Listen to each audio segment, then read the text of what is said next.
Hi hello everyone अस्सलाम वालेकुम। Welcome to JST pedagogy section. मेरा नाम मुज़म्मिल अब्बास है और मैं फैसलाबाद पंजाब से ताल्लुक़ रखता हूँ। और जैसे कि मैंने आपको पहले अपने इंट्रोडक्शन में भी बताया, मेरी जो क्वालिफ़िकेशन है वो एमफिल एजुकेशन है and currently I am pursuing PhD education from the university of education Lahore. और इसके अलावा जो टीचिंग का मेरा करियर है वो 10 साल है। विद इन दिस 10 ईयर्स मैंने बहुत सारी यूनिवर्सिटीज़ के अंदर भी पढ़ाया है और as a visiting faculty member Allama Iqbal Open University का आज भी मैं बीएड का रिसोर्स पर्सन हूँ। एंड अलोंग साइड दिस मैं करंटली सर्व कर रहा हूँ as a district teacher trainer in school education department. और नईम वर्चुअल एकेडमी के साथ मेरा ये दूसरी दफ़ा का इंटरेक्शन है। इसके अलावा अपना मेरा एक सेटअप है। यहाँ पे मैं आपके लिए आपके सामने जीएसटी का जो पेडागोजी सेशन नज़र आ रहा है इसके ऊपर हम इंशाल्लाह बात करेंगे। एंड आई बिलीव कि आप लोगों को बहुत सारी चीज़ें जो है वो सीखने को मिलेंगी। तो बगैर टाइम वेस्ट किए हम अपना जो पहला लेक्चर है उसके ऊपर बात करते हैं जी। हमारा जो पहला लेक्चर है, मुझे एक सेकंड सिर्फ सेटिंग देख लेने दें ताकि आइडिया हो जाए कि काम चल रहा है। Just a second please.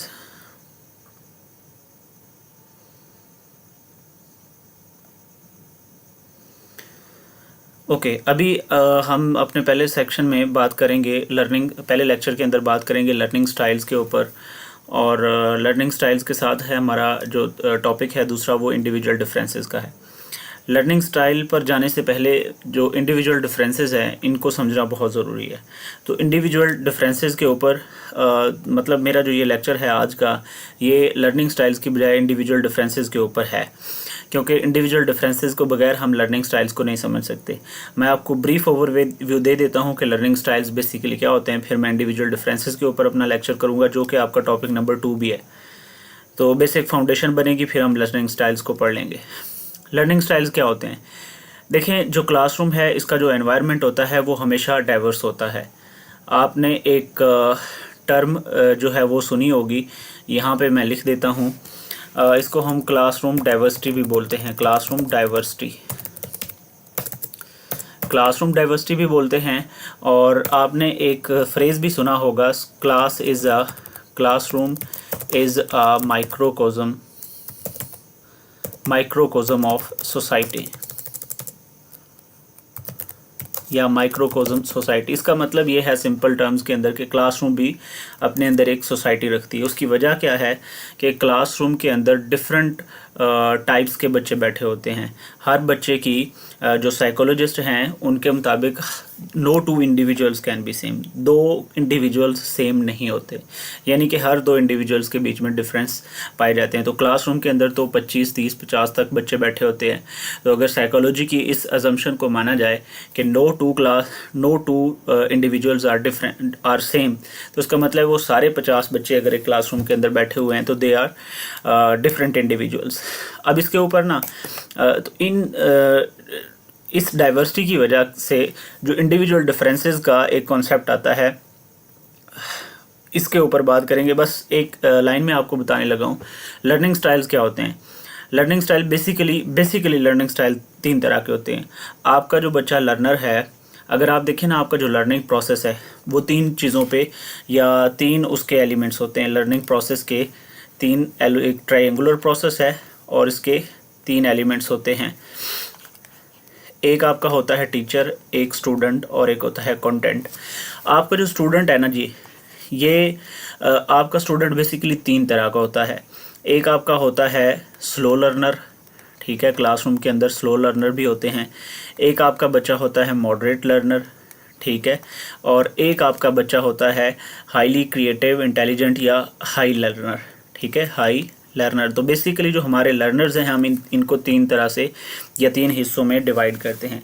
अब इन तीनों करैक्टर टाइप्स ऑफ स्टूडेंट या लर्नर्स की बेस के ऊपर हमारे लर्निंग स्टाइल्स हमारे सामने आते हैं। कुछ बच्चे ऐसे हैं जो चीज़ों को देख के समझ लेते हैं, कुछ बच्चे ऐसे हैं जो चीज़ों को सुनते हैं और पिक करते हैं, और कुछ बच्चे ऐसे हैं जो चीज़ों को प्रैक्टिकली करते हैं तो उनको चीज़ों की ज़्यादा समझ आती है। तो इस बेसिस के ऊपर हमारा लर्निंग स्टाइल्स का कॉन्सेप्ट बनता है, जो कि हम आगे वैक मॉडल पढ़ेंगे। उससे पहले अब हम इंडिविजुअल डिफरेंसेस के ऊपर बात करेंगे। देखें, आपका जो इंडिविजुअल डिफरेंसेस है, ये मैंने बात की कि साइकोलॉजिस्ट मानते हैं, ये बात आप लोगों ने याद रखनी है कि no two individuals are same. अब ये जो साइकोलॉजी की ब्रांच, साइकोलॉजी क्या है जनाब जी, आपकी एक आपने पढ़ा होगा, ये जो इंडिविजुअल डिफरेंसेस या लर्निंग स्टाइल का जो टॉपिक है, बेसिकली ये एजुकेशनल साइकोलॉजी का टॉपिक है। ठीक है, आज के लेक्चर में अगर हमारी बेसिस बन जाएंगी, फाउंडेशन बन जाएगी, तो आगे हमें बहुत सारी चीज़ें जो है वो पेपर में भी नज़र आएंगी। एजुकेशनल साइकोलॉजी साइकोलॉजी की एक अप्लाइड ब्रांच है, जहाँ पे साइकोलॉजी की जो थ्योरीज़ हैं उनको एजुकेशन के अंदर अप्लाई किया जाता है। मसलन साइकोलॉजी की थ्योरी क्या है, एक बिहेवियरिज्म है, बिहेवियरिस्ट अप्रोच है। साइकोलॉजी की थ्योरी एजुकेशन के अंदर अप्लाई करने का मतलब कि साइकोलॉजी को कॉग्निशन के अंदर अप्लाई करना या लर्निंग प्रोसेस के अंदर देखना कि साइकोलॉजी किस तरह से काम करती है। तो साइकोलॉजी की एक ब्रांच है बिहेवियरिज्म। अब बिहेवियरिज्म एक साइकोलॉजी की ब्रांच है, उसको एजुकेशन के अंदर पढ़ते हैं तो हम उसे एजुकेशनल साइकोलॉजी कहते हैं या लर्नर साइकोलॉजी कहते हैं। दूसरा, इसकी एक ब्रांच है structuralism.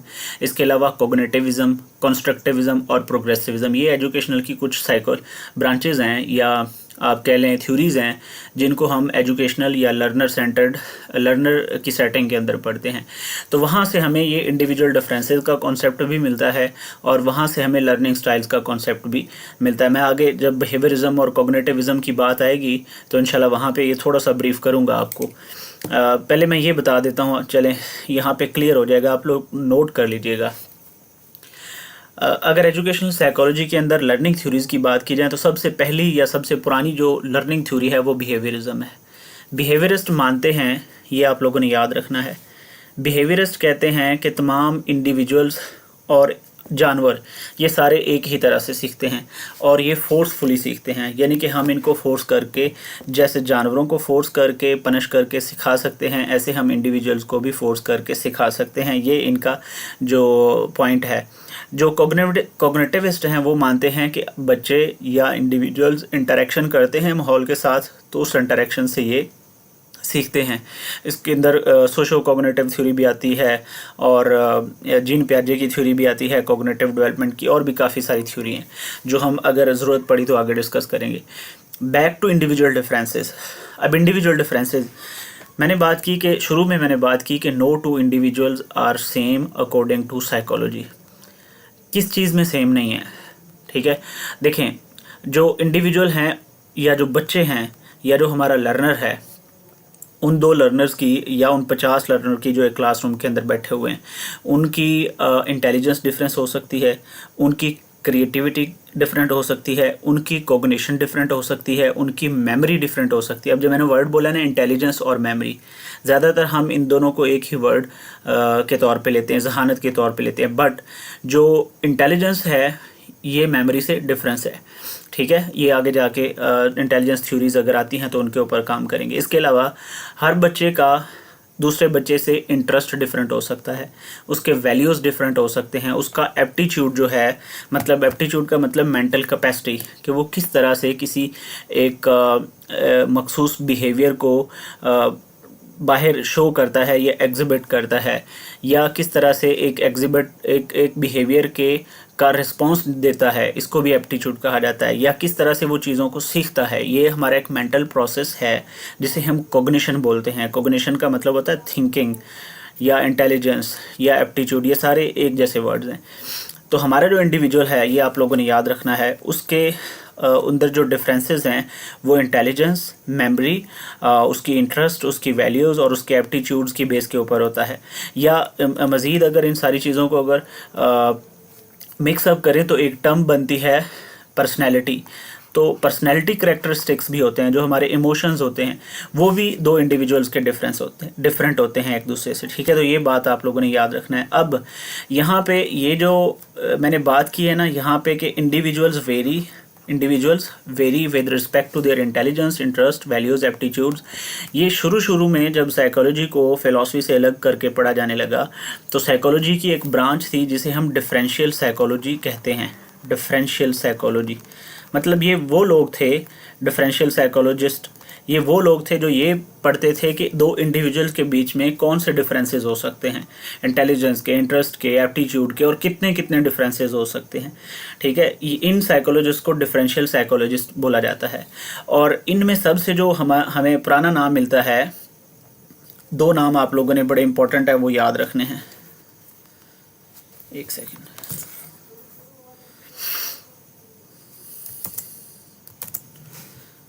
Just let me check.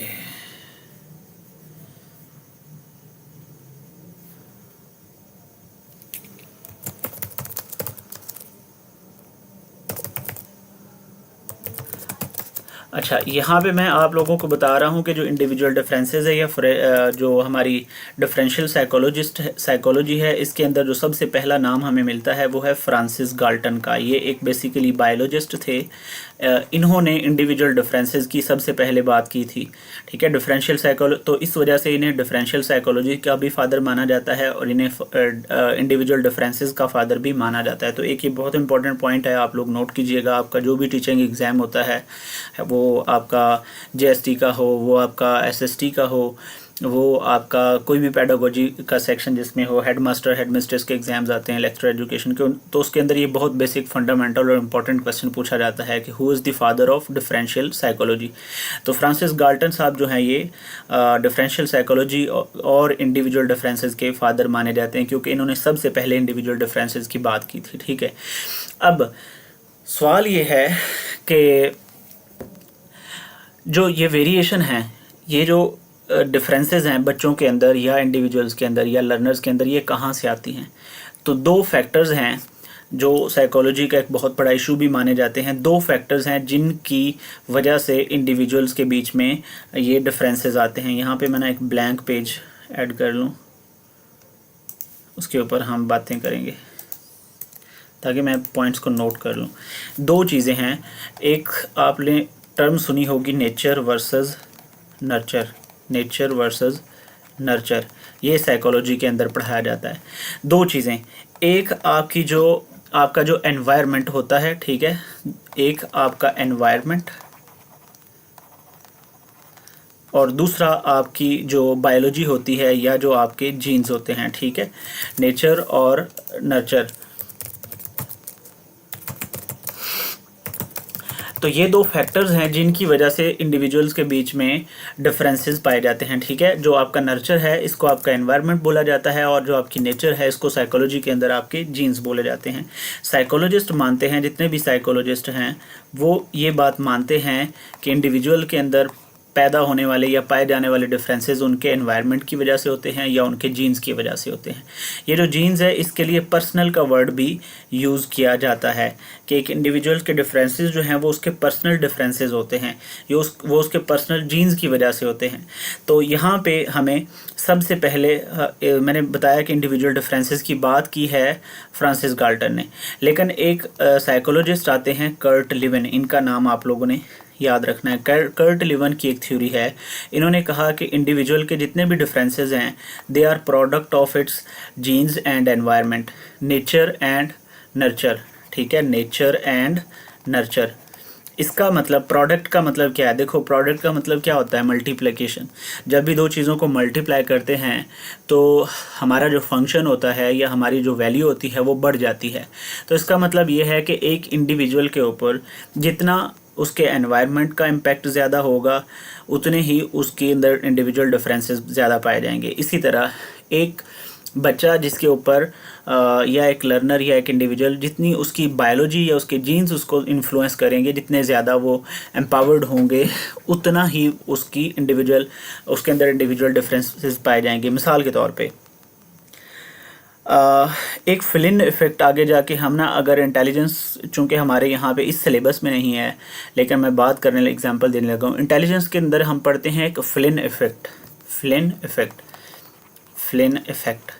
ये एक थ्योरी है जो कि बताती है कि बच्चों का जो आईक्यू है वो एक दूसरे से डिफरेंट क्यों होता है। आईक्यू का मतलब इंटेलिजेंस कोशेंट। इंटेलिजेंस कोशेंट आप लोगों के ने ये वर्ड पढ़ा होगा, आपने ये इसकी एब्रीवेशन भी याद रखनी है। इंटेलिजेंस क्वोशेंट का मतलब होता है कि एक इंडिविजुअल की इंटेलिजेंस कितनी है, मतलब ये उसकी मेजरमेंट है, इंटेलिजेंस कितनी है। 100 से ऊपर होगी तो बच्चे को ज़्यादा इंटेलिजेंट माना जाता है, 100 से कम होगी तो कम इंटेलिजेंट माना जाता है। तो ये भी इंडिविजुअल डिफरेंसेस के अंदर ही आता है। ओके, फ्लिन इफेक्ट में ये बताया, फ्लिन इफेक्ट में दो बच्चों को डिफरेंट जगहों पे डेवलप किया गया। ये आपको मैं ब्रीफ करके बता रहा हूँ। एक को अच्छा एनवायरनमेंट दिया गया और एक को थोड़ा सख्त एनवायरनमेंट दिया गया, वो जिसमें वो पैदा हुआ था, और दूसरे को किसी अमीर घराने में या किसी अच्छी सोसाइटी के अंदर रखा गया। दो बच्चों का डिफरेंस इंटेलिजेंस, सेम डे को सेम घराने में पैदा होने वाले दो बच्चों का जो ना ये इंटेलिजेंस क्वोशेंट मेजर किया गया था। और उसके बाद फिर हर 10 साल के बाद जो बच्चा है उसके ऊपर उसके एनवायरनमेंट का इम्पैक्ट भी देखा गया, और फिर हर 10 साल बाद पैदा होने वाला जो बच्चा है किसी दूसरी नस्ल का, उसके ऊपर उसकी जीन्स का इम्पैक्ट भी देखा गया। तो यहाँ पे फिलिन साहब जो हैं इन्होंने बताया कि जो डिफरेंट एनवायरनमेंट में बच्चा रखा है हमने और जो अपने ही घर में पैदा होकर वहीं पर डेवलप किया, उसके और उसके उन दोनों के आईक्यू में या इंटेलिजेंस में 10% का जो है वो डिफरेंस है। ठीक है, तो यानी कि ये एक इंटेलिजेंस क्वोशेंट जो है या इंटेलिजेंस जो है ये हमारा एक इंडिविजुअल डिफरेंसेस है, और इसके ऊपर उसने इम्पैक्ट असल में बताने की कोशिश की थी कि एनवायरनमेंट जो है वो 10% तक एक ही घर के बच्चे या एक ही जेनेटिक फैमिली के बच्चे अगर डिफरेंट जगह पे डेवलप हो रहे हैं तो उनकी जो इंटेलिजेंस है उसमें 10% तक का डिफरेंस आता है। ठीक है, तो बताना ये चाह रहा था कि दूसरी तरफ कर्ट लिवन की जो थ्योरी है वो ये कहती है कि किसी भी बच्चे के जो इंडिविजुअल डिफरेंसेस हैं वो या इंडिविजुअलिटी है वो उसके जीन्स और उसके एनवायरनमेंट का प्रोडक्ट होती है। यानी कि जितना ज़्यादा किसी के जीन्स और एनवायरनमेंट उसको इन्फ्लुएंस करेंगे उतना ही ज़्यादा वो दूसरे बच्चों से डिफरेंट होगा। तो ये कॉन्सेप्ट है हमारा इंडिविजुअल डिफरेंसेस का। ठीक है, अब जो इंडिविजुअल डिफरेंसेस हैं यहाँ पे ये बातें हो गई, मैं आपको एक बार रिपीट कर देता हूँ। यहाँ पे ये सबसे पहला जो हमारा ये पॉइंट है, ह्यूमन बिहेवियर जो है ये किसी भी शख्स के या बच्चे के या लर्नर के जो पर्सनल एट्रीब्यूट्स होते हैं उनका और एनवायरनमेंट का एट्रीब्यूट होता है। पर्सनल एट्रीब्यूट से यहाँ पे मुराद होगा जो उसके जेनेटिक एट्रीब्यूट्स हैं। साइकोलॉजिस्ट मानते हैं कि two individuals are not the same, इसको हम डिफरेंशियल साइकोलॉजी कहते हैं, और इसकी बुनियाद या इंडिविजुअल डिफरेंसेस की बुनियाद किसने रखी है? फ्रांसिस गाल्टन ने। उसके बाद कर्ट लिवन आते हैं जो कहते हैं कि उन्होंने ये इक्वेशन दी है, ये इक्वेशन में बी से मुराद है कि इंडिविजुअल की जो कैपेसिटी है और ये प्रोडक्ट है उसके पर्सनल एट्रीब्यूट्स का और एनवायरनमेंट का। आगे वो कहता है individuals vary with respect to their, मतलब इंडिविजुअल्स जो है उनकी इंटेलिजेंस, इंटरेस्ट, वैल्यूज़, एप्टीट्यूड ये एक दूसरे से मुख्तलिफ होते हैं और उनकी पर्सनैलिटी करैक्टरिस्टिक्स भी एक दूसरे से मुख्तलिफ होती हैं। अच्छा, वो कह रहे हैं आगे जी, besides individual differences psychologist also believe that there are variations in behavior which occur due to environmental factors, यानी कि इनकी वजह से कुछ और भी वेरिएशंस हैं जो environmental factors की वजह से होती हैं। आगे एक और बात है, ये बड़ी इंपॉर्टेंट बात है, remember that individual differences exist in intelligence at every age and as not all children are exceptional neither do all adults show wisdom, यानी कि सारे जो लोग हैं वो उनके अंदर विजडम नहीं पाई जाती। So this is another important factor कि इंटेलिजेंस जो है वो हमेशा जो है वो डिफरेंट रहती है एक दूसरे से। तो ये इंडिविजुअल डिफरेंसेस के बारे में कुछ बातें थी। अब हम आगे पढ़ते हैं कि इंडिविजुअल डिफरेंसेस जो हैं इनको कितनी डोमेन्स में या कितने पिलर्स में देखा जाता है। एक सेकेंड,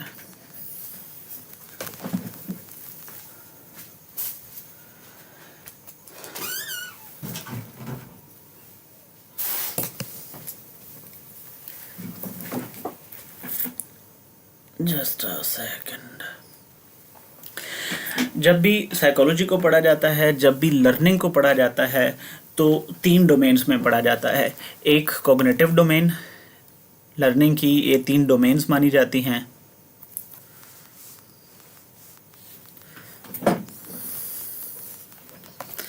लर्निंग की जी हमेशा 3 डोमेन्स पढ़ी जाती हैं और पढ़ाई जाती हैं। एक है कॉग्निटिव डोमेन, एक और दूसरी फिजिकल डोमेन, तीसरी है सोशल डोमेन या सोशल डिफरेंसेस। कॉग्निटिव डोमेन्स में तो हम पढ़ते हैं कि कोई बच्चा किस तरह से बच्चे की जो कॉग्निशन है वो किस तरह से कॉग्निटिव डेवलपमेंट किस तरह से उसी होती है। कॉग्निटिव डेवलपमेंट का ताल्लुक होता है मेंटल डेवलपमेंट के साथ।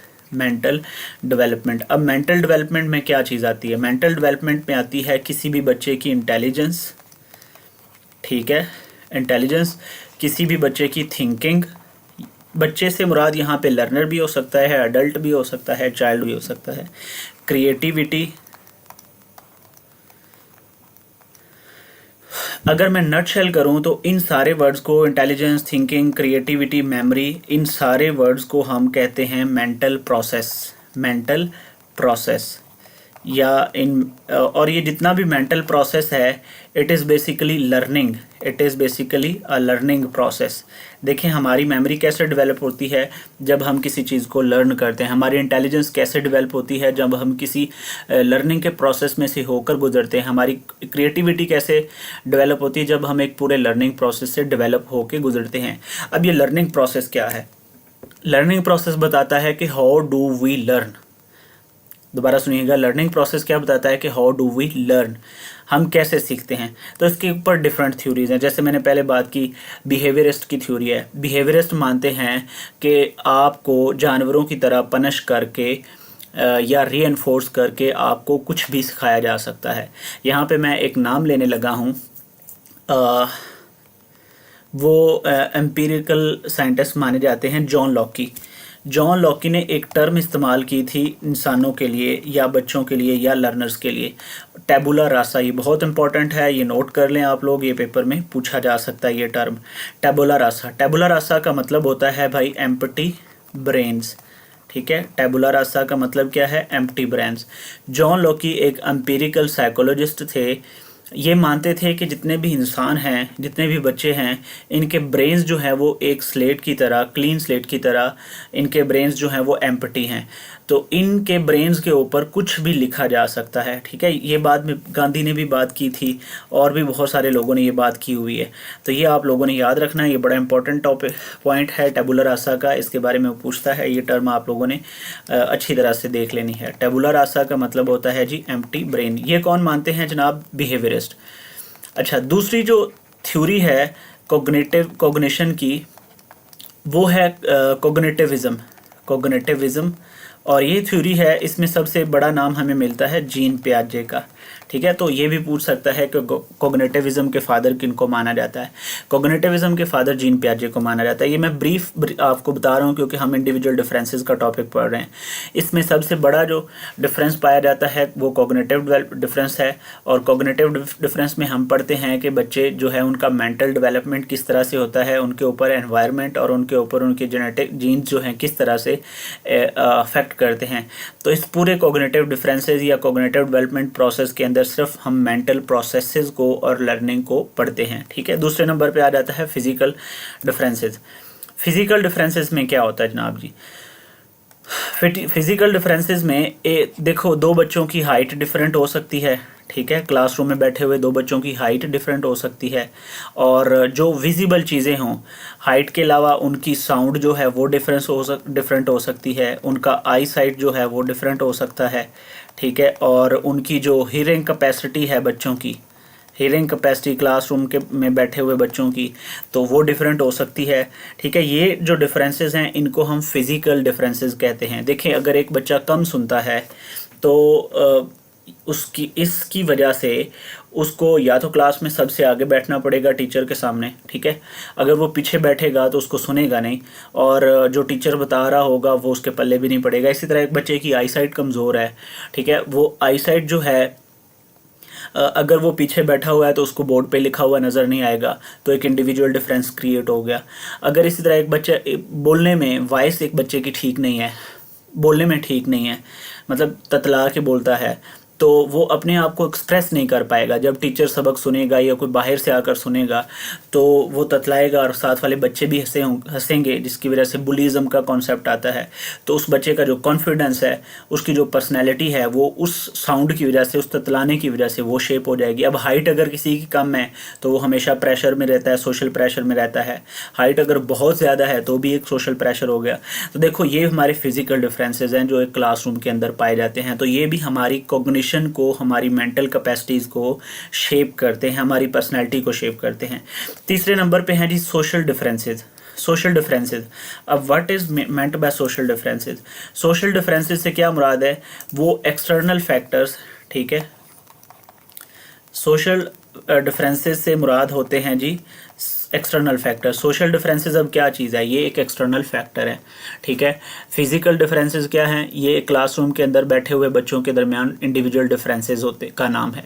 इसी तरह कॉग्निटिव डिफरेंसेस क्या हैं? ये क्लासरूम के अंदर बैठे हुए बच्चों के दरमियान इंडिविजुअल डिफरेंसेस का नाम है। डिफरेंसेस का मतलब दो लोगों के दरमियान फ़र्क, ठीक है ना। अब इसके ऊपर थ्योरीज हैं। कॉग्निटिव डेवलपमेंट के अंदर हम मेंटल प्रोसेसेस को पढ़ते हैं, ठीक है। इसी तरह फिजिकल डेवलपमेंट के अंदर जो फिजिकल डिफरेंसेस हैं, इनकी ग्रोथ किस तरह से होती है, ठीक है। एनवायरनमेंट का बच्चे की हाइट के ऊपर क्या असर होता है, एनवायरनमेंट का बच्चे की जो हाइट, जो आई साइट है, इसके ऊपर क्या असर पड़ता है। देखिए क्लासरूम का एनवायरनमेंट आपने सुना है ना, हमेशा आगे जाके क्लासरूम में एक वर्ड पढ़ेंगे, कंडूसिव एनवायरनमेंट। क्लासरूम का एनवायरनमेंट जो है वो हमेशा कंडूसिव होना चाहिए, यानी कि वहाँ पे प्रॉपर लाइट हो। आई, ये जो हमने आंखों की बात की, आई साइट की बात की, तो उसके हवाले से ये पॉइंट है। तो एक्सटर्नल फैक्टर्स जो हैं हमारे, ये हम उसके ऊपर थे, उसकी बात मैं कर रहा था फिजिकल डिफरेंसेस की। अब हम आ जाते हैं सोशल डिफरेंसेस के ऊपर। सोशल जो डिफरेंसेस हैं हमारे, वो कुछ एक्सटर्नल फैक्टर्स होते हैं जो बच्चों की लर्निंग को अफेक्ट कर रहे होते हैं, या यूं कह लें कि इंडिविजुअल्स जो होते हैं उनके जो डिफरेंसेस हैं उनमें से उसके जो सोशल फैक्टर्स हैं या उसकी जो सोशल वैल्यूज़ हैं वो भी उसको दूसरों से डिफ्रेंशिएट करती हैं, दूसरों से मुमताज़ बनाती हैं, या दूसरों से कमज़ोर बनाती हैं, या उसके अंदर इन्फीरियरिटी कॉम्प्लेक्स पैदा कर देती हैं, या उसके अंदर सुपीरियरिटी कॉम्प्लेक्स पैदा कर देती हैं। जो सुपीरियरिटी कॉम्प्लेक्स है या इन्फीरियरिटी कॉम्प्लेक्स है, ये भी हमारी सोशल वैल्यूज़ हैं, ये इंडिविजुअल डिफरेंसेस को क्रिएट करती हैं। कैसे? सोशल वैल्यू से क्या मुराद है या एक्सटर्नल फैक्टर से क्या मुराद है? एक बच्चा है अमीर, एक क्लासरूम के अंदर दो बच्चे बैठे हुए हैं, एक बहुत अच्छी रिच फैमिली का है और एक बच्चा है जो वो मीडियोकर है, पुअर तो नहीं कहना चाहिए, मीडियोकर है। एक बच्चा मीडियोकर फैमिली से ताल्लुक़ रखता है। ये वाला जो बच्चा है, इसकी जो पर्सनैलिटी होगी वो मीडियोकर बच्चे से डिफरेंट होगी। तो इस सोशल फैक्टर की, अगर मतलब आप यूँ समझ लें कि क्लास के अंदर 15 बच्चे हैं जो सिर्फ अमीर हैं और 5 बच्चे जो हैं वो मीडियोकर्स हैं, तो एक वाज़ेह फ़र्क जो है वो इनकी पर्सनैलिटी के दरमियान पाया जाएगा, ठीक है। इनके इमोशंस के दरमियान एक वाज़ेह फ़र्क पाया जाएगा। तो पहला फैक्टर क्या आ गया? यूँ हम कह सकते हैं कि फाइनेंशियल फैक्ट, जो फाइनेंस है, ठीक है, वो एक सोशल फैक्टर है, ठीक है। इसी तरह फैमिली का प्रेशर, फैमिली का प्रेशर भी बच्चों के ऊपर होता है कि भाई तुमने ये पढ़ना है, तुमने ये नहीं पढ़ना। एक बच्चा इंजीनियरिंग में जाना चाहता है, उसको बायोलॉजी में डाल दिया जाता है। इंडिविजुअल डिफरेंसेस बच्चों के लेवल पे भी हो सकते हैं, बड़ों के लेवल पे भी हो सकते हैं, इंडिविजुअल के लेवल पे भी हो सकते हैं, अडल्ट के लेवल पे भी हो सकते हैं, टीन के लेवल पे भी हो सकते हैं। तो ये जब हमारा इंटरमीडिएट का टाइम आता है तो हमें कहा जाता है भाई आप एफएससी इंजीनियरिंग करेंगे या आप एफएससी मेडिकल करेंगे या आप कॉमर्स करेंगे। तो हमारे फैमिली का जो प्रेशर है वो भी एक सोशल फैक्टर है, एक्सटर्नल फैक्टर है, जो हमारे अंदर दूसरे बच्चों से हमें डिफरेंशिएट करता है या इंडिविजुअल डिफरेंस को क्रिएट करता है। ठीक हो गया। तो ये जो इसी तरह हमारे यूं भी हो सकता है कि फैमिली के अंदर डिस्टर्बेंस हो, पेरेंट्स के अंदर डिस्टर्बेंस हो, पेरेंट्स के अंदर लड़ाई झगड़ा हो। मतलब हम जाते हैं, हम क्लास में तो बहुत अच्छा एक्टिवली हम पढ़ने की कोशिश करते हैं, बट हम घर गए, हमारे वालिदैन लड़े हुए हैं आपस में, उनका झगड़ा हुआ है और वो जो प्रेशर है वो हमारे दिमाग पर पड़ा और हमने कल का सबक नहीं याद किया। एक बच्चा है जो वो फ्रेश है, खेल के आया, घर में सब हंस खेल रहे हैं, खुशियाँ मना रहे हैं। एक बच्चा जो है वो अपने माँ बाप का झगड़ा देख कर आया। तो ये एक सोशल फैक्टर है, ये एक सोशल वैल्यू है, ये एक एक्सटर्नल फैक्टर है जो हमारी पर्सनैलिटी को और हमारे इमोशंस को शेप कर रहा है। तो ये बात थी जी हमारे इंडिविजुअल डिफरेंसेस की। ठीक है, ये मैंने आपको इसका एक ओवरऑल कॉन्सेप्ट दे दिया है। अब हम इनका टेक्स्ट जो है उसको रीड कर लेते हैं। कॉग्निटिव डिफरेंसेस जो है अगेन ताकि आपकी जो रिवीजन है वो मैक्सिमम हो जाएगी, आपको मेन पॉइंट्स भी याद रह जाएंगे कि हमारे पेपर में क्या चीज़ आएगी या हम क्या पढ़ेंगे। कॉग्निटिव डिफरेंसेस में क्या है जी, इंडिविजुअल लेवल्स। ठीक है, इंडिविजुअल लेवल्स में क्या, मैंने ये आईक्यू की बात की, किसी का आईक्यू बहुत ज़्यादा होता है, किसी का आईक्यू कम होता है। ये आपका एप्टीट्यूड जो होता है वो भी आपके इंटेलिजेंस के अंदर आता है। इसके अंदर ना ये एक गार्डनर की मल्टीपल इंटेलिजेंस थ्योरी है जनाब। जस्ट अ सेकेंड प्लीज़, मैं ये इसको लैपटॉप को बैटरी से कनेक्ट कर लूँ। एक सेकंड, ये बंद हो जाएगा।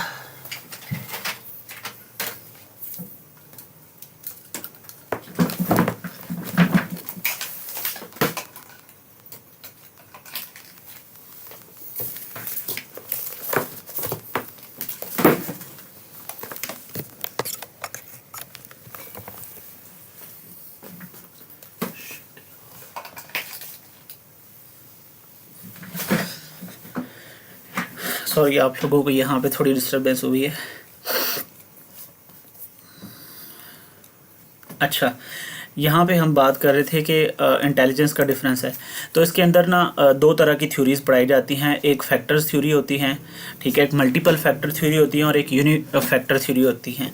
ये इंटेलिजेंस की थ्योरी है, लेकिन उनमें से जो सबसे बड़ी इंटेलिजेंस की थ्योरी है वो गार्डनर की मल्टीपल इंटेलिजेंस थ्योरी है। अब मल्टीपल इंटेलिजेंस थ्योरी में क्या बताता है? मल्टीपल इंटेलिजेंस थ्योरी में गार्डनर, होवर्ड गार्डनर इसका नाम है, और इसको फादर ऑफ मल्टीपल इंटेलिजेंस भी माना जाता है। ये भी पेपर में सवाल पूछा जाता है। इसने 8 तरह की इंटेलिजेंस बताई हैं। इसने कहा कि जो इंडिविजुअल्स हैं इनकी इंटेलिजेंस जो है वो 8 तरह की होती है, ठीक है। कुछ बच्चे जो हैं वो बॉडीली उनकी फ़िज़िक्स बहुत तरह अच्छी होती है, बॉडी स्मार्ट होते हैं, या वो अपनी बॉडी को शेप करने में, बॉडी को लचक देने में, फ्लेक्सिबिलिटी प्रोड्यूस करने में बहुत अच्छे होते हैं, तेज़ होते हैं। कुछ पीपल स्मार्ट होते हैं। पीपल स्मार्ट का मतलब वो अपने लोगों के साथ रिलेशनशिप बनाने में अच्छे होते हैं। और वर्ड स्मार्ट होते हैं, जो चीज़ों को याद करने में अच्छे होते हैं। लॉजिकल स्मार्ट होते हैं, जिनका मैथमेटिक्स बहुत अच्छा होता है। सेल्फ स्मार्ट होते हैं, जो अपने आप को बहुत अच्छे तरीके से जानते हैं, ठीक है ना, पर्सनैलिटी अपनी को शेप करते हैं। तो ये 8 तरह के ना उसने बताया था कि इंडिविजुअल डिफरेंसेस हैं इंटेलिजेंस को लेके हमारे अंदर।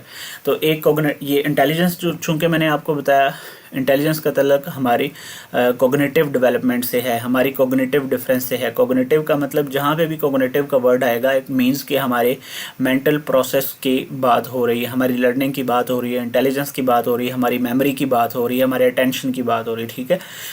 अच्छा, इसके अलावा कॉग्निटिव स्टाइल्स, लर्निंग के स्टाइल की बेस के ऊपर जो हम आगे लर्नर, मैंने बताया ना कि लर्निंग स्टाइल जो हैं वो हमारे डिपेंड करते हैं हमारे इंडिविजुअल डिफरेंसेस के ऊपर। तो यहाँ पे ये बात आ गई, कुछ इंडिविजुअल्स हैं उनको फील्ड डिपेंडेंट कहा जाता है, और कुछ इंडिविजुअल्स ऐसे होते हैं जो फील्ड इंडिपेंडेंट होते हैं, डिटेल्ड ओरिएंटेड लर्नर होते हैं। मतलब फील्ड इंडिपेंडेंट लर्नर वो होगा जो बहुत मेटिकुलसली डिटेल में जाके चीज़ों को देखता है, और जो फील्ड डिपेंडेंट होता है हमारा लर्नर, वो एक्सपेरिमेंट या प्रैक्टिकली चीज़ों के को फिज़िकली देख के लर्न करता है। तो ये 2 चीज़ें हैं। प्रायर नॉलेज जो है हमारा, किसी चीज़ के बारे में हम पहले से कुछ जानते हैं तो उस चीज़ को सीखना, ठीक है, लर्न करना, जिसका तल्लुक हमारी कॉग्निशन से है, वो हमारे लिए ज़्यादा इजी होगा। इसके लिए यहाँ पे एक बड़ा इंपॉर्टेंट टर्म इस्तेमाल की गई है, स्कीमा की। चूँकि यहाँ पे ना ये जो टॉपिक है, ये जो इंडिविजुअल डिफरेंसेस का टॉपिक है, एक्चुअली ये और लर्नर स्टाइल्स का टॉपिक हम साइकोलॉजी की फाउंडेशन को और साइकोलॉजी की थ्योरीज़ को पढ़ने के बहुत बाद जाके पढ़ते हैं। लेकिन चूंकि उसने आपका पहले ही रख दिया था, तो अब आपको ये जैसे जैसे बीच में कोई अच्छी जो मेन चीज़ आएगी वो मैं साथ में बताता जाऊँगा। अदरवाइज़ मैं ये चीज़ें बहुत पहले पढ़ा देता हूँ। अब स्कीमा क्या है? मैंने अभी पीछे बात की जीन पियाजे की। जीन पियाजे की लर्निंग थ्योरी है, जिसमें उसने 4 स्टेजेस बताई हुई हैं लर्निंग की, कि 4 स्टेजेस में बच्चा लर्न करता है। लेकिन उन 4 स्टेजेस में उसने लर्निंग का भी बताया हुआ है कि जब भी कोई बच्चा पहली दफ़ा किसी चीज़ को सीखता है तो उसका माइंड के अंदर एक स्कीमा बना लेता है। ये जो स्कीमा है इसको मेंटल इमेज कहा जाता है। मेंटल इमेज, ये बहुत इंपॉर्टेंट टर्म है, बहुत इंपॉर्टेंट वर्ड है, ये आप लोगों ने नोट कर लेना है, और ये पेपर में भी आ सकता है। तो स्कीमा क्या है? Schema means mental image of something. मसलन एक बच्चे ने बिल्ली को पहली दफ़ा देखा तो बिल्ली की एक तस्वीर अपने दिमाग में बना लेता है। कुत्ते को पहली दफ़ा देखा, कुत्ते की एक तस्वीर बना लेता है। यहाँ पे एक और लर्निंग का एक कॉन्सेप्ट आ जाता है कॉग्निटिव डेवलपमेंट का, लेकिन वो मैं यहाँ पे पढ़ाऊँगा नहीं, क्योंकि वो एक पूरी थ्योरी बन जाएगा। मैं आपको बस टर्म बता देता हूँ। इक्विलिब्रेशन और डी इक्विलिब्रेशन, इक्विलिब्रेशन और डिसइक्विलिब्रेशन, इसका क्या मतलब है? जीन पियाजे ने कहा कि जब एक बच्चे ने पहली दफ़ा बिल्ली को देखा तो उसने बिल्ली का इमेज अपने दिमाग के अंदर बना लिया, उसकी आवाज़ भी उसने सुन ली। लेकिन अगर 2-4 दिन, तो होता क्या है कि जब बच्चा एक स्कीमा बना लेता है, अगर वो उस जैसी किसी दूसरी चीज़ को देखे तो उसका वो स्कीमा डिस्टर्ब हो जाता है, जिसको कहा जाता है कि वो डिसइक्विलिब्रियम की स्टेज के अंदर चला गया है। अब उस डिसइक्विलिब्रियम को की स्टेज से बाहर आने के लिए वो अपने स्कीमा को दोबारा से रीडिज़ाइन करेगा, अडेप्ट करेगा। इसको हम अडेप्टेशन का नाम देते हैं, ठीक है। तो वो अडेप्टेशन करने के लिए अगर उसने दोबारा कुत्ते को देखा, फिर बिल्ली को देखा, डॉग को देखा, बिल्ली को देखा, तो 2-4 दफ़ा एक्सपीरियंस करने के बाद, उनकी आवाज़ सुनने के बाद, उनके फिज़िकल स्ट्रक्चर को देखने के बाद वो इस नतीजे पे पहुंचेगा कि कुत्ता इसके एट्रीब्यूट्स कुछ और हैं और बिल्ली के एट्रीब्यूट्स कुछ और हैं। तो यहाँ पे वो क्या करेगा, वो दोनों का अलग अलग स्कीमा बना लेगा, दोनों का अलग अलग इमेज बना लेगा। इस प्रोसेस को हम बोलते हैं इक्विलिब्रेशन।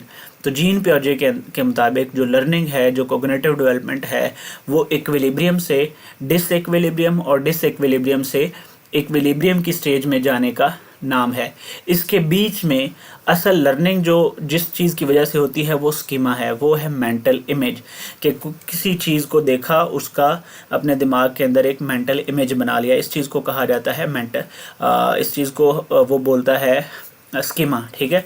तो अगर हमारे दिमाग में किसी चीज़ का पहले से कोई स्कीमा बना हुआ है, मसलन एक बच्चे ने अपने घर में ही शुरू में 4-5 सालों में बहुत सारी चीज़ें देखी होती हैं, कुत्ता, बिल्ली, बकरी, भेड़ बकरी, ये सारा कुछ देखा होता है। जब स्कूल में वो पहली क्लास में जाके पढ़ेगा तो बहुत सारी चीज़ें ऐसी होंगी जो खुद से वो टीचर को बता सकता है, ठीक है। तो ये भी एक इंडिविजुअल डिफरेंस है हमारा prior knowledge. Okay, attention span कितना है, मतलब हम कितनी देर तक चीज़ों को अटेंटिवली देख सकते हैं, सुन सकते हैं, उनके ऊपर बात कर सकते हैं, इसको भी एक कॉग्निटिव डिफरेंस माना जाता है। ओके, अच्छा, उसके बाद जो दूसरे तरह के हमारे जो डिफरेंसेस हैं, मैंने पहले बात कर ली है इसके ऊपर, वो हमारे फिज़िकल डिफरेंसेस हैं। फिज़िकल डिफरेंसेस से भाई क्या मुराद है कि हमारी जो ग्रोथ है, फिज़िकल ग्रोथ, या हमारी जो बायोलॉजिकल एज कह लें, ठीक है, या हमारे बायोलॉजिकल फैक्टर्स जो हैं, ठीक है, जैसे हमारी हाइट यहाँ पे लिखा होगा। सेंसरी एक्यूटी, सेंसरी एक्यूटी क्या होती है? देखो, मैंने पहले ही बात कर दी कि हमारी जो लर्निंग है ये बहुत हद तक साइकोलॉजी के ऊपर डिपेंड करती है। साइकोलॉजी के अंदर सब लर्निंग का जो सबसे लर्निंग के लिए या इंटेलिजेंस का या मेमोरी का जो सबसे पहला फैक्टर है या सोर्स ऑफ नॉलेज, यूँ बेहतर रहेगा, सोर्स ऑफ नॉलेज, हमारा इंसानों का, बच्चे का, इंडिविजुअल का या जानवरों का जो सबसे पहला सोर्स ऑफ नॉलेज है जिसके ज़रिए हम किसी चीज़ के बारे में इंफॉर्मेशन एक्वायर करते हैं, उसको हम बोलते हैं सेंस, ठीक है, सेंसेस, ठीक है। हमारी सेंसेस अल्लाह ने बनाई हुई हैं, आँख, नाक, इसके लिए हमें ऑर्गन मिले हुए हैं, आँख, नाक, कान, जिल्द, ठीक है। ये ऑर्गन हमें सेंस करके बताते हैं कोई चीज़ ठंडी है, कोई चीज़ गर्म है, कोई चीज़ खुशबू वाली है या कोई चीज़ बदबूदार है, कोई वॉइस जो है, आवाज़, वो लाउड है, वो सॉफ्ट है, वो सुरीली है, वो मीठी है, या वो हमारे लिए नापसंद है। तो हमारी जो सेंसेस हैं ये एक्चुअली हमारे सेंसरी ऑर्गन्स के ऊपर डिपेंड करती हैं। तो ये हमारा पहला इंडिविजुअल डिफरेंस है। मैंने बताया ना कि कोई बच्चा हो सकता है उसको कम नज़र आता हो, तो भाई बेहतर है टीचर उसको कहाँ पे बिठाएगा, आगे बिठाएगा। और अगर उसको बहुत ही कम नज़र आता है तो हो सकता है वो बेचारा पढ़ने लिखने के लायक भी ना रहे। और एक बच्चा जो है वो उसकी ज़ुबान जो है वो उसका साथ नहीं देती, वो सही तरह से बोल नहीं पाता, तो वो क्लास में बुली होगा, उसकी वजह से सोशल इम्पैक्ट उसके ऊपर आएगा, उसकी पर्सनैलिटी ख़राब हो जाएगी, पर्सनैलिटी बुरी तरह से शेप हो जाएगी। इस तरह अगर किसी की हाइट कम है, बहुत कम है, तो भी उसको बुली किया जाएगा क्लासरूम के अंदर। तो ये सारे क्या हैं, ये बेसिकली इंडिविजुअल डिफरेंसेस हैं। और कौन से इंडिविजुअल डिफरेंसेस हैं? फिजिकल इंडिविजुअल डिफरेंसेस हैं। इसी तरह समटाइम फिर ऐसे होता है कि अगर फिज़िकली भी किसी बच्चे की जो स्ट्रक्चर है, मसलन अगर किसी को सही तरह से यूँ कह लें कि एबनॉर्मेलिटी है कोई, ठीक है ना, तो हम उसको अपने जो स्कूल एजुकेशन है उसमें नहीं रखते, हम उसको स्पेशल एजुकेशन में लेकर चले जाते हैं। तो स्पेशल एजुकेशन में ऑटिज़म वाले बच्चे होते हैं, ADHD वाले बच्चे होते हैं, डिफरेंट तरह के सिंड्रोम हैं, उन वाले बच्चे जो हैं वो स्पेशल एजुकेशन में जाते हैं। बच्चों में लर्निंग डिसेबिलिटीज़ होती हैं, किसी को लिखने में डिसेबिलिटी होती है, किसी को पढ़ने की डिसेबिलिटी होती है, किसी को सुनने की डिसेबिलिटी होती है। ये सारे जो नाम मैं ले रहा हूँ ये सारे इंडिविजुअल डिफरेंसेस हैं। और ये कौन से इंडिविजुअल डिफरेंसेस हैं? ये फिजिकल इंडिविजुअल डिफरेंसेस हैं। फिजिकल इंडिविजुअल डिफरेंसेस से मुराद कि एक बंदे की, एक बच्चे की, एक बड़े की, एक अडल्ट की जो बॉडी के अंदर बायोलॉजिकल फैक्टर्स हैं कम या ज़्यादा हैं, तो उन सब को हम क्या कहेंगे? फिजिकल इंडिविजुअल डिफरेंसेस कहेंगे। तो सबसे पहले यहाँ पे सेंसरी एक्यूटी है। सेंसरी एक्यूटी का मतलब किसी की आँख का, सुनने का या फिजिकल मोबिलिटी का मसला है। मतलब किसी को अगर पोलियो है, या किसी को टांग का मसला है, या किसी को पाँव का मसला है, या हाथ का मसला है, ख़राब है, तो वो क्या है? वो एक फ़िज़िकल मोबिलिटी के अंदर एक सेंसरी एक्यूटी पाई जाती है। तो सेंसरी एक्यूटी का मतलब हमारी, यानी कि सिंपल वर्ड्स के अंदर उसकी सेंसेस जो हैं वो ख़राब हैं, उसके सेंसरी ऑर्गन्स ख़राब हैं। हेल्थ फैक्टर्स भी फिजिकल डिफरेंसेस में आते हैं। अब बच्चे को बहुत ज़्यादा बुखार है, 10 दिन से बुखार है, तो आप उसको पढ़ा तो नहीं ना सकते। बहुत ज़्यादा अगर उसको 100 पे 101 पे बुखार रहता है बच्चे को, तो आप 10 दिन उसको क्लास में नहीं रख सकते। तो जो हमारा हेल्थ फैक्टर्स हैं, इनकी वजह से क्या होता है, एक्चुअली जो हमारे हेल्थ फैक्टर हैं, एक बीमारी आती है, उसको हम बोलते हैं कोग्निटिव इम्पेयरमेंट। कोग्निटिव इम्पेयरमेंट पैदा हो जाती है। कोग्निटिव इम्पेयरमेंट का मतलब होता है कि जो बच्चे दो सीख रहे हैं, उन दोनों के सीखने में, उन दोनों के कोग्निटिव प्रोसेस के अंदर जो है वो इम्पेयरमेंट आ गई, यानी कि वो रुक गया एक जगह पे, वो वहाँ से आगे नहीं जा सकता, वो नहीं सीख सकता। ऑब्वियसली जब आप बीमार होते हैं तो आपकी तबीयत, आपके जिस्म के बाकी आज़ा, मतलब अगर आपको दाढ़ में या मुंह में शदीद दर्द है तो आपका दिमाग सारा डिस्टर्ब रहता है, आपको सर में दर्द है तो आपकी पूरी बॉडी जो है वो डिस्टर्ब हो रही होती है। तो इस तरह मतलब ये जो हेल्थ फैक्टर है ये भी एक फिजिकल इंडिविजुअल डिफरेंस है। Psychomotor skills very important. Psychomotor skill में हमारी फाइन और ग्रॉस मोटर स्किल्स आती हैं। हैंड आई कोऑर्डिनेशन होता है। हैंड आई कोऑर्डिनेशन का मतलब क्या है कि हम जब बोल रहे हैं, हमारी आंखें कहीं और हैं, इशारा कहीं और कर रहे हैं, ठीक है, तो ये हैंड आई कोऑर्डिनेशन है। असल में ये जो हैंड आई कोऑर्डिनेशन है और ये फाइन और ग्रॉस मोटर स्किल्स है, ये बच्चा वो जो जीन प्याजे है उसकी कोग्निटिव डेवलपमेंट थ्योरी के मुताबिक बच्चा अपनी अर्ली स्टेजेस में ही सीख लेता है। अब अर्ली स्टेजेस कौन सी हैं? एक होती है प्रीनेटल स्टेज होती है, एक सेंसरी मोटर स्टेज होती है। सेंसरी मोटर स्टेज के अंदर बच्चा अपनी जो फाइन मोटर स्किल्स हैं और ग्रॉस मोटर स्किल्स हैं इनको डेवलप कर चुका होता है। फाइन मोटर स्किल्स और ग्रॉस मोटर स्किल्स का मतलब ये है कि जैसे हमने लिखना है, लिखना, स्टिच करना, ये हमारी फाइन मोटर स्किल्स हैं। ग्रॉस मोटर स्किल्स का मतलब क्या है? चलना, पैदल चलना या बाईसाइकिल वगैरह चलाना या बड़ी चीज़ों को, बड़े काम करना। तो ये सेंसरी मोटर स्टेज के अंदर बच्चा ये सीख लेता होता है। तो मैंने बात उसकी जीन प्याजे की इसलिए की है कि उसकी सबसे बड़ी जो थ्योरी है लर्निंग के अंदर उसकी है। और जो जीन प्याजे है उसको फादर ऑफ चाइल्ड साइकोलॉजी भी कहा जाता है, उसको फादर ऑफ कोग्निटिव साइकोलॉजी भी कहा जाता है। यानी कि वो बंदा है जिसने सबसे पहले हमारा जो कोग्निटिव प्रोसेस है इसके ऊपर सबसे ज़्यादा काम किया है। एक बच्चा किस तरह से इस दुनिया के साथ इंटरेक्शन करता है, एक बच्चा किस तरह से सीखता है, इसके ऊपर भी सबसे ज़्यादा जो काम किया हुआ है वो जीन प्याजे ने किया हुआ है। तो ये जो हैंड आई कोऑर्डिनेशन है या फाइन मोटर और ग्रॉस मोटर स्किल्स हैं हमारी, ये मैं अगेन बता रहा हूँ, फाइन मोटर स्किल से मुराद जो छोटी छोटी स्किल्स हैं, जहाँ पे हमारे जिस्म के छोटे छोटे मसल्स जो हैं वो भी काम करें, जिनमें लिखना आ जाता है, जिनमें स्टिचिंग करना आ जाता है, स्यूइंग करना आ जाता है, ठीक है। ये जो या गिटार बजाना है, ये जो कॉन्सेप्ट्स हैं या ये जो स्किल्स हैं इनको हम फाइन मोटर स्किल्स कहते हैं। तो जीन प्याजे के मुताबिक ये सारी की सारी स्किल्स सेंसरी मोटर स्टेज के अंदर डेवलप हो जाती हैं। और अगर वहाँ पे डेवलप ना हो, अगली स्टेज में आ जाएं, तो फिर क्या होता है? फिर इंडिविजुअल डिफरेंस पैदा हो जाता है। यानी कि कुछ बच्चे आपने देखे होंगे, मसलन अब तो 3-4 साल के बच्चे लिखना शुरू कर देते हैं, उनको वर्ड जो है वो लिखना आते हैं, सिंबल्स लिखना आती हैं। लेकिन बहुत सारे बच्चे ऐसे होते हैं, क्लासरूम के अंदर आपको एक आधा बच्चा ज़रूर ऐसा नज़र आएगा जो 5वीं 6ठी क्लास में भी चला जाएगा और उसको ABC लिखना नहीं आती होगी, उसको लिखना नहीं आता होगा। तो वो क्यों है? क्योंकि उसका जो फाइन मोटर स्किल है वो डेवलप नहीं हुआ उस स्टेज में जहाँ पे होना चाहिए था। वो 4 स्टेजेस हैं जीन प्याजे की थ्योरी की, आप लोग उसको लाजमी देख लीजिएगा। अगर आगे इसके अंदर हमारे बेसिकली वो जो लर्निंग थ्योरीज़ हैं वो हमारे सिलेबस का हिस्सा नहीं है, अदरवाइज़ वो मैं आपको पढ़ा देता। तो आपने वो जीन प्याजे की जो 4 कोग्निटिव डेवलपमेंट की स्टेजेस हैं उनको लाजमी पढ़ लेना है। अच्छा, उसके बाद अकोमोडेशन है।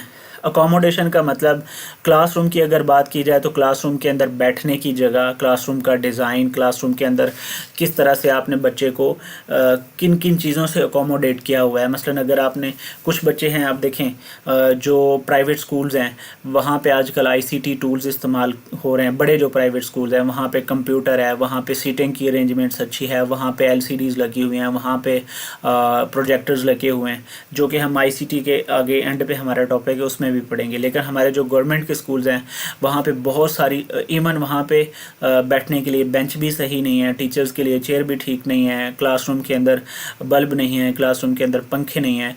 तो ये अकोमोडेशन आ जाता है और ये भी फिजिकल डिफरेंसेस में आ जाता है। ठीक है, अब अगला जो लास्ट हमारा पॉइंट है वो है सोशल डिफरेंसेस का। मैंने बता दिया लेकिन यहाँ से हम पढ़ लेते हैं इसको। सोशल डिफरेंसेस का मतलब क्या है जी, हमारे एक्सटर्नल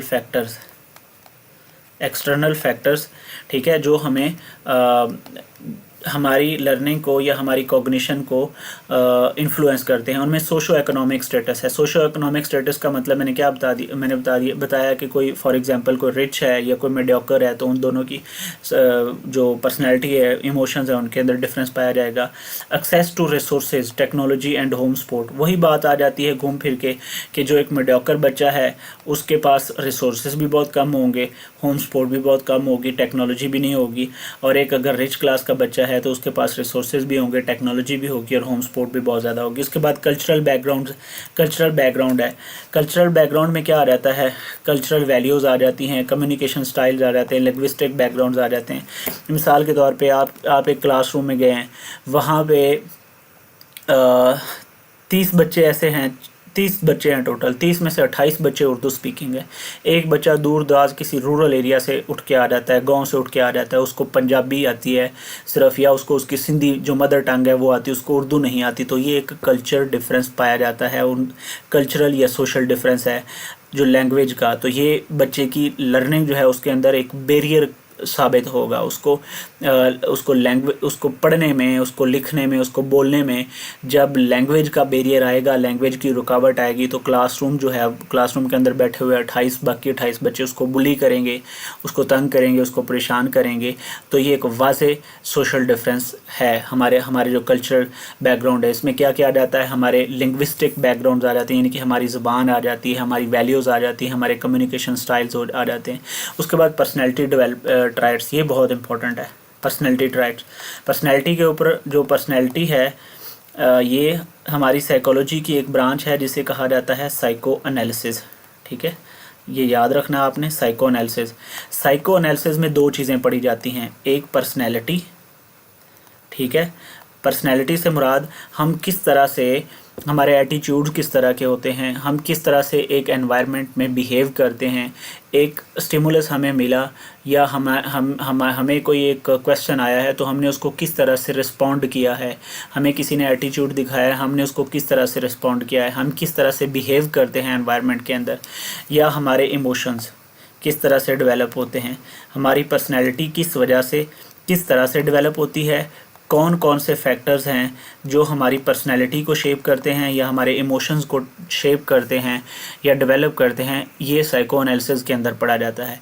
और साइको एनालिसिस की जो या पर्सनैलिटी की जो बात है सबसे ज़्यादा जिस बंदे ने की है वो नाम है फ्रॉइड का, सिगमंड फ्रॉइड। ठीक है, इसकी पर्सनैलिटी के ऊपर बहुत बड़ी थ्योरी है जिसमें इन्होंने इद, ईगो और सुपर ईगो का कॉन्सेप्ट दिया हुआ है। इद, ईगो और सुपर ईगो, ये आप लोगों ने नाम याद रख लेने हैं, ये नेट से देख लीजिएगा। इद, ईगो और सुपर ईगो, ये 3 तरह की पर्सनैलिटीज़ हैं फ्राइड के मुताबिक। ये भी याद रखना है कि साइकोएनालिसिस का फाउंडर या फादर किसको माना जाता है, सिगमंड फ्राइड को माना जाता है। इद, ईगो और सुपर ईगो का कॉन्सेप्ट किसने दिया है, सिगमंड फ्राइड ने दिया है। और सिगमंड फ्राइड की जो थ्योरी है, साइकोएनालिसिस थ्योरी, ये पर्सनैलिटी और इमोशंस के ऊपर है। पर्सनैलिटी और इमोशंस हमारे 2 इंडिविजुअल एट्रीब्यूट्स हैं जो हमें किसी दूसरे शख्स से डिफ्रेंशिएट करते हैं। किसी की पर्सनैलिटी, अब आपने देखा होगा या आपने एक्सपीरियंस भी किया होगा, बहुत सारे बच्चे ऐसे हैं या आप खुद या बहुत सारे अडल्ट ऐसे हैं जो अपने आप में ही रहते हैं, जो अपनी बातें भी अपने आप में रखते हैं, ज़्यादा घुलते मिलते नहीं हैं दूसरों के साथ, सोशल नहीं होते, ठीक है, ऐसे लोगों को इंट्रोवर्ट कहा जाता है। और बहुत सारे ऐसे लोग हैं जो 1-2 मिनट लगाते हैं किसी दूसरे के साथ यारी लगा लेते हैं और पता नहीं कहाँ कहाँ से कौन कौन सी बातें कर लेते हैं, ऐसे लोगों को एक्सट्रोवर्ट कहा जाता है। हमारी सोसाइटी के अंदर बहुत सारे ऐसे लोग होते हैं जो रिस्क टेकर होते हैं, जो रिस्क लेते हैं, अच्छे डिसीजन मेकर्स होते हैं, और कुछ लोग ऐसे होते हैं जो अपने आप में डिपेंडेंट रहते हैं, जो रिस्क भी नहीं लेते, डरते हैं, ठीक है। तो ये सारी जो चीज़ें हैं ये हमारे पर्सनैलिटी ट्राइट्स हैं, ओके। तो ये पर्सनैलिटी ट्राइट्स जो हैं हमारे, ये भी इंडिविजुअल डिफरेंसेस हैं। एंड देन आ जाता है पीयर इन्फ्लुएंस। पीयर इन्फ्लुएंस का मतलब है, यहाँ पे एक कॉन्सेप्ट है सोशलाइजेशन का।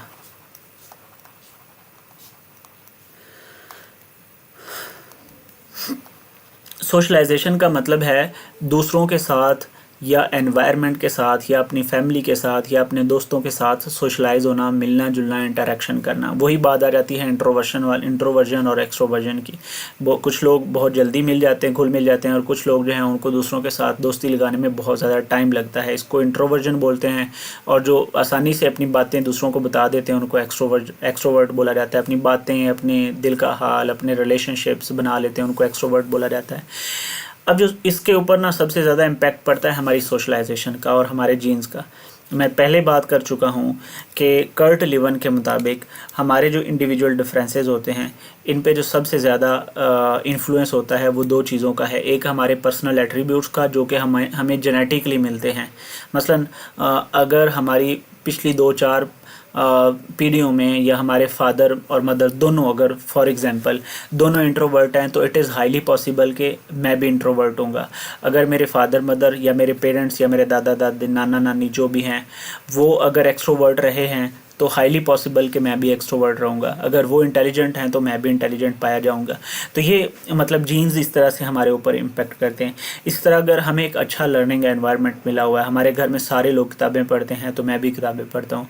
और अगर हमारे घर में सारे लोग जो हैं वो किताबें नहीं पढ़ते, टीवी देखते हैं, तो ऑब्वियसली मेरे ऊपर मेरे एनवायरनमेंट का इम्पैक्ट होगा, तो मैं भी ज़्यादा टीवी देखूँगा।